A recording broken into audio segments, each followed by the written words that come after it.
All right, folks, how you doing? So, I've been getting messages on my computer as of late that I need to free up space on my hard drive. So I was looking through some of the old files and I came across something I did a few years ago on Unslaved, the PowerPoints for the William Wallace presentations. And my God, my presentation skills have upped massively since then. I hope nobody who's watching this saw those presentations, especially the first one, because it was fucking disastrous. I didn't know back then to use PDFs instead, but there we go. So anyway, I've polished it up and I've revamped it and really improved it a lot. And now I've got the William Wallace presentations all ready to go. It's an 8-parter, 15 slides each, except for the last one, which is 16 slides, because I don't want to go too long.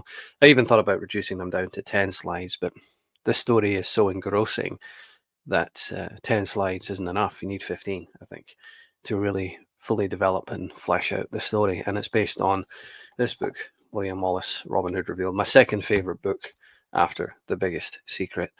And it's a really good book. And what I like about Henry the Minstrel is that he presents Wallace in such a way that it's not just straight up one-sided propaganda. There are Englishmen who look reasonable and there are Scots who look terrible. It's fleshed out, it's balanced. It presents Wallace as a flawed human being who makes mistakes but grows over time. There's good character development. You see him from a hot-headed youth to an accomplished general. He goes through the stages of development and he suffers and he makes mistakes and he gets people killed, you know, and you've got his family, trying to rein him in all the time when he's young, and he's like, oh, hell for leather, just absolutely going at it. It's an engrossing story, and it's a translation. Basically, it was written in 1361. It's the English translation of the original Latin account by John Blair, who was the personal chaplain. So it's not a primary source, but it's a translation of a primary source. I guess that makes it a secondary source. But to my mind, it's authentic.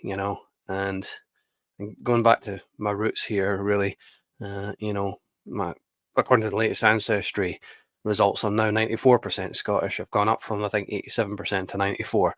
But this is my heritage, my lineage, and so much is not known about Wallace.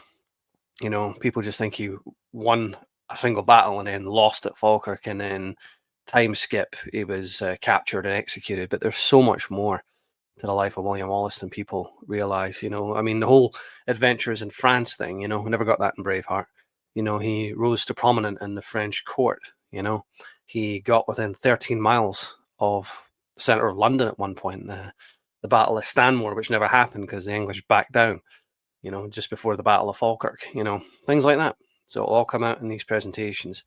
So it'd be interesting to see what people think, how people react to this kind of thing.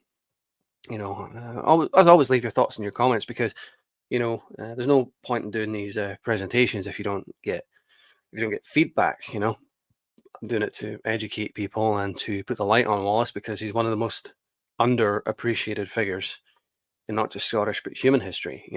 This guy made an impact, a real impact. I would compare him in many ways to Spartacus. Um, and like I say, he doesn't. He's not a flat character right the way out. He does develop.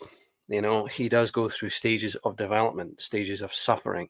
And he makes rash mistakes when he's young, but he learns from them. He grows. He develops. He grows into the role of a leader. A real general.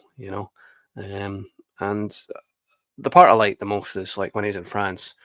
And it's also the part I like the least, because we'll get to that, but you're like, Wallace, what are you fucking doing? There are many times when you go through this book, and when I was going through the presentations, I'm like, Wallace, fucking calm down, mate. Just, it reminds you of Anakin Skywalker in the prequel trilogy. It's like, just calm down. Cool it, hold your horses, but he wouldn't have been able to get as far as he did without just sheer audacity, and sheer bloody mindedness sometimes, and it's a fascinating, this book is 1,000 times better than Braveheart, which is kind of like a guilty pleasure because it's historically bullshit, but it's an entertaining film, like Gladiator, like Kingdom of Heaven, all that kind of thing. I haven't seen the latest Gladiator. Let me know in the comments if that's any good or not. Is it worth seeing? I don't know. I was thinking about going up to see it. Haven't been to the cinema in years and years and years. But yeah, I really enjoyed putting together the Wallace presentations, writing out something from the past, like writing out an old gem from the drawer and working on it and polishing it and putting the images in. And I was editing it all of yesterday. That's the only thing I really did yesterday was edit, edit, edit, edit. Trying to get it as snappy and as polished as possible. You know, um, really good. I love doing this one. Presentations like this are an absolute joy to put together. So I hope you all get something out of it as well. And take care.